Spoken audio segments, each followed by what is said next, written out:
What's going on, everybody? MentalHealthEDCGuy here. You may have noticed I haven't uploaded in a few days. It's been a little over a week. Me and my girlfriend have been working on remodeling our new master bedroom and our bathroom. So it's been pretty busy, been very tired. Um, Super happy to have some more content. However, as you can see, it's package day. This came from DLT Trading. If you saw the thumbnail, you know exactly what this is already.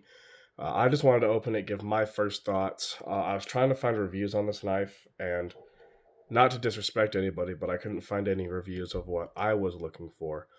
And so I thought, why not do a no BS unboxing of the knife that I got from DLT and talk about it and just give my first impressions on what I honestly think.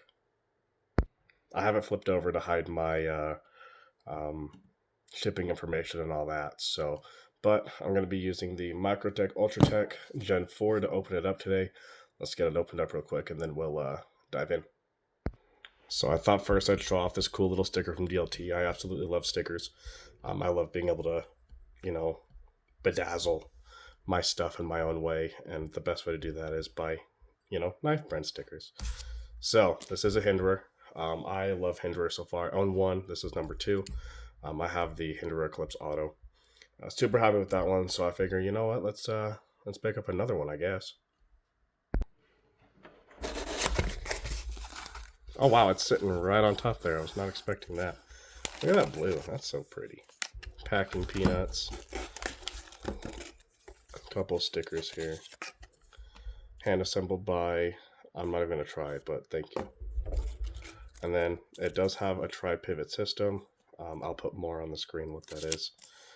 But they do have a YouTube video to understand how to change the tri-pivot system. But you don't care about the stickers and the hardware. Let's actually get into the knife itself. Wow, that anodized blue is freaking sweet. If this bag will let me open it. So right off the bat, it's got a really good weight to it. I went with the blue because I have so many black knives. I say that when I used a burgundy knife to open the box, but I have so many black knives that I just wanted something different. I like blue. Blue's pretty cool, I guess.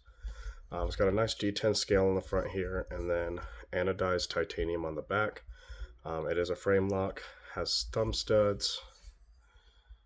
For those of you that care about blade steel, it is CPM 20CV. But let's see how that deployment is. That's smooth. Really smooth, actually. Just right out the gate, feels really comfortable. Yeah, so I went with the Wharncliffe style blade. I really like this blade style because of the precision cuts that it can provide. I think it's really convenient to have at least one knife like that in the collection. Something that, if you're doing something with precision, having a knife that can handle it. Typically, when I buy my knives, that's what I look for: is what purpose is this going to serve, right? And I think everyone honestly should consider that when looking for a knife. Now, holding this, a lot of people have complained about the flipper tab. And I can understand why.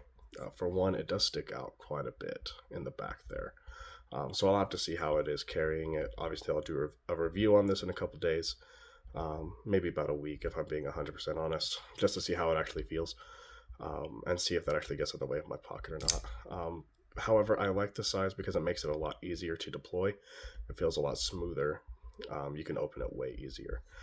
But when you grip it like this, you can definitely feel it dig into your knuckle here a little bit.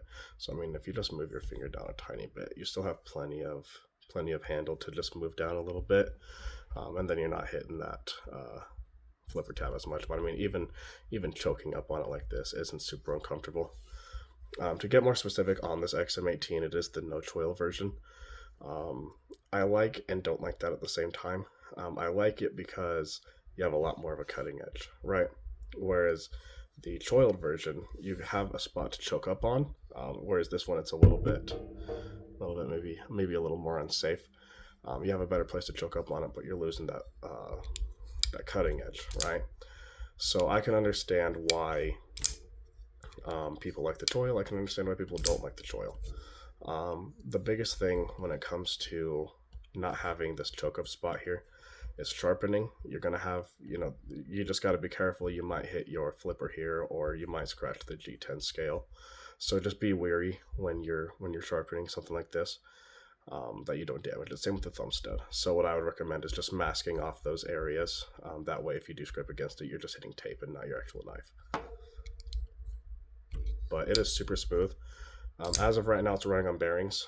That's what the tri-pivot system is. It rotates between bronze phosphorus washers, looks like steel washers as well, and then also Teflon washers.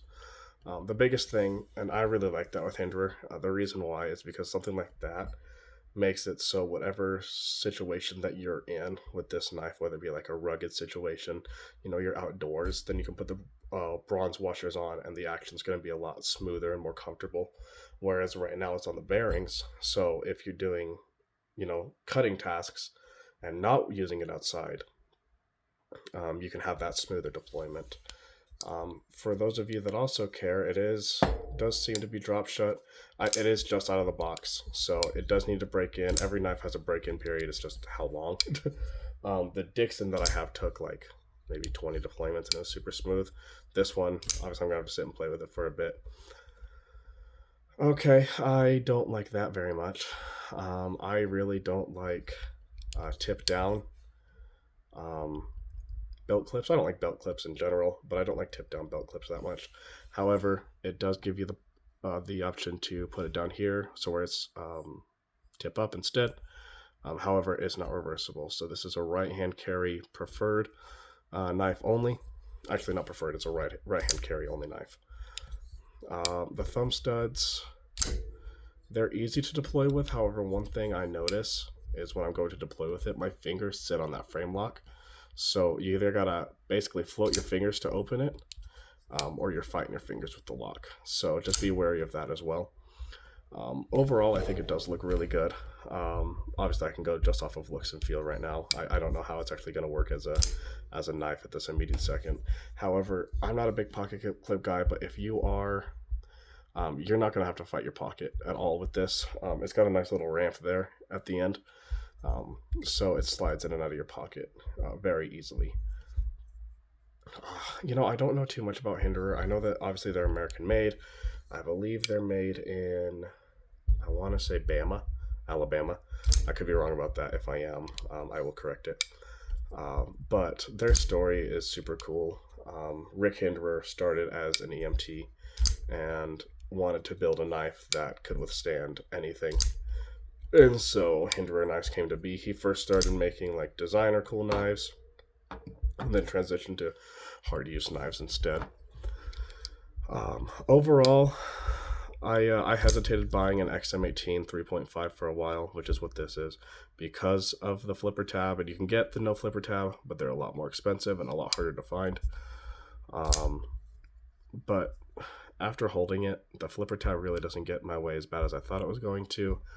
People on the internet made it sound way worse than it actually was. So, but I'm super happy with it so far. I really like that blue anodizing on the back there. I think that looks really good. And then the blue G10 scale to go with it. So just, it's something a little different. So you got nice ergonomics for being able to put your thumb down to really drive it. Or it looks like there's kind of like a swedge here, which makes it perfect for your finger to sit in there and really utilize that tip to drive it backwards.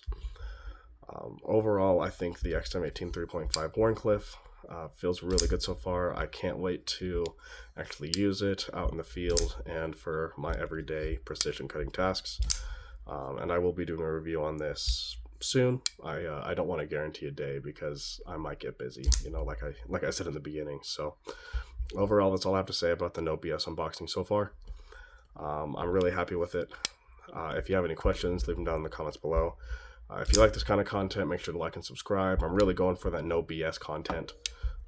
Instead of using the fancy words and fluffing up the knife, I want to give my honest review on how I feel about things. That way you as a consumer knows if it's actually worth it or not. One thing I also want to say, I'm not being paid by Hinderer. I chose to buy this with my own money, and I'm just speaking out about it. So overall, super happy with it. Super excited to actually use it. And I'll be making a review soon.